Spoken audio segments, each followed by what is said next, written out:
Hello, everyone. My name is always Asmal. Welcome to another episode of Two Ways to Skin a Cat, a show where we talk career experiences, entrepreneurship, and investments.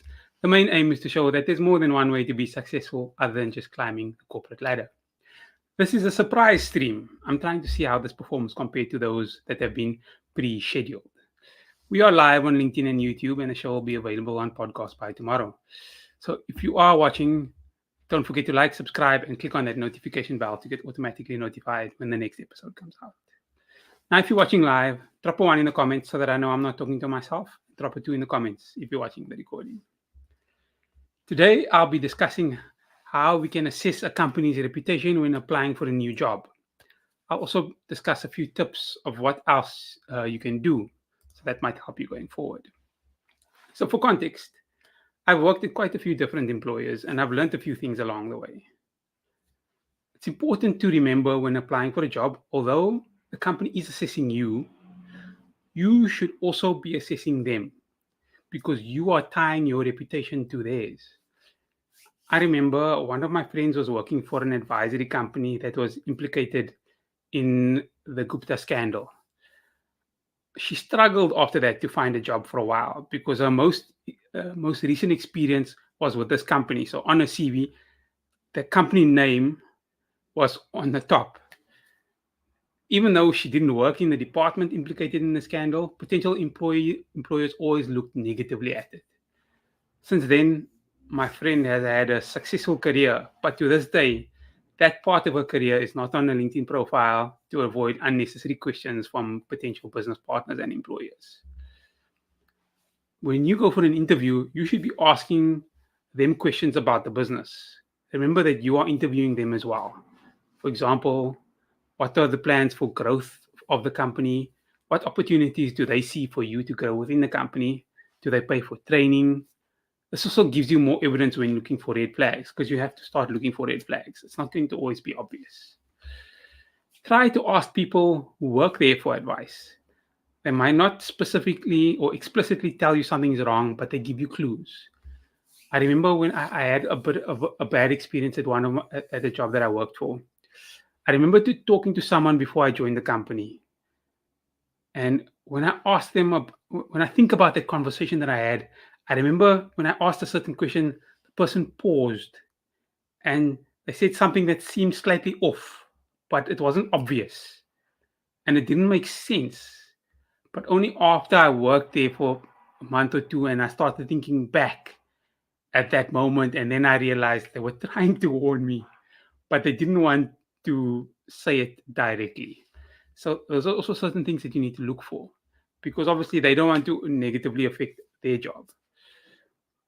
I've seen even there's one company that includes a 2-year restraint of trade clause in their employment contract. So that in theory you can't work in the industry for 2 years after resigning.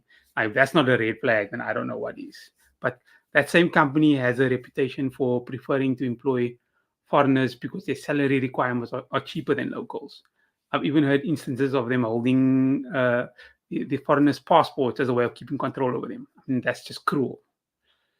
Another thing to also look out for is maybe looking for reviews about the company online. So check check if anyone in your network. So you can look on LinkedIn and check if anyone in your network has worked for the company before. Reach out to them to ask about their experience. There's no harm in asking. Something that I plead with people is please don't just join a company just because they pay the most. Because if they have a toxic culture, you will pay for it with your mental health. So remember that the best salary doesn't necessarily mean it's the best place to work. I'll be responding to questions towards the end, so please add your questions to the comment section now so that I don't miss them. There are also certain questions, and listen, this is a short stream because it is unplanned, but I'm going to jump in anyways. There are certain questions that candidates seem to forget about in the interview process, and then they have a nasty surprise when they start working. For example, does the company provide free parking? And you'll be surprised, especially when you're working in the center of a city. So it's not, you would think it's obvious, but it's not. And if they don't provide parking, you have to pay for parking. And that grates me because why should I have to pay to come to work? It doesn't make sense. I'm here because you need me to be here. Maybe that's just me. But yeah, but ask the question at least. Rather no. I mean, if you find out that rather no, then come on there on the first day and say, "Where's my parking?" And then they tell you, "Oh, you have to pay for parking," and that can be quite expensive, especially if you're paying for it with after tax income.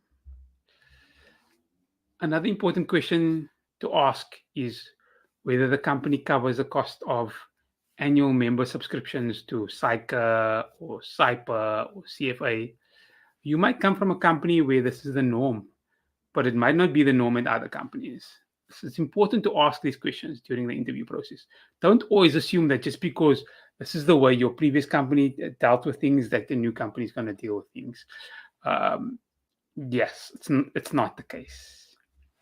Other items to also consider is additional travel time, and if there's additional travel time, additional petrol costs to get to your new place. If you're paying more for petrol to get to a new job, you should negotiate for more salary to at least compensate for that bit.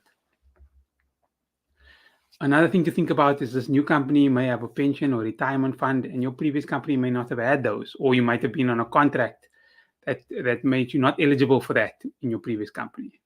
And having a retirement fund or pension fund can have a big impact on your net pay. So you might have worked out your net pay in your mind. Maybe your salary is going to increase by 20%, but now all of a sudden there's this retirement fund deduction coming off your account, and your net pay is less. So it's important to ask for a dummy pay slip at a stage before you accept, so that you get an idea of what you'll receive at the end of the month. The worst thing that can happen is that you plan for an amount and then you end up earning much less than you thought, and now you are out of pocket. So think about things like that. This was a short stream, so I didn't expect too many questions, but in closing, I want to leave you with one message. This is your life. This is your career. You are responsible for it. No matter how great your company is or how bad they are, if you want to succeed, it's on you. You can blame other people for you not succeeding, but the only person it will negatively affect is you. So take charge of your growth. Take charge of your career. The final decision is always yours. And even if you make the wrong decision, you can adjust. It's never the end of the world. Remember that. It doesn't have to be the perfect decision. Keep that in mind. This short stream has been live on YouTube and should be available on podcast by tomorrow. If you're watching on YouTube or listening on the podcast and you feel that it's added value, don't forget to like, subscribe, and click on that notification bell to get automatically notified when the next episode comes out. Thank you very much for joining me for another episode of Two Ways to Skin a Cat. Goodbye.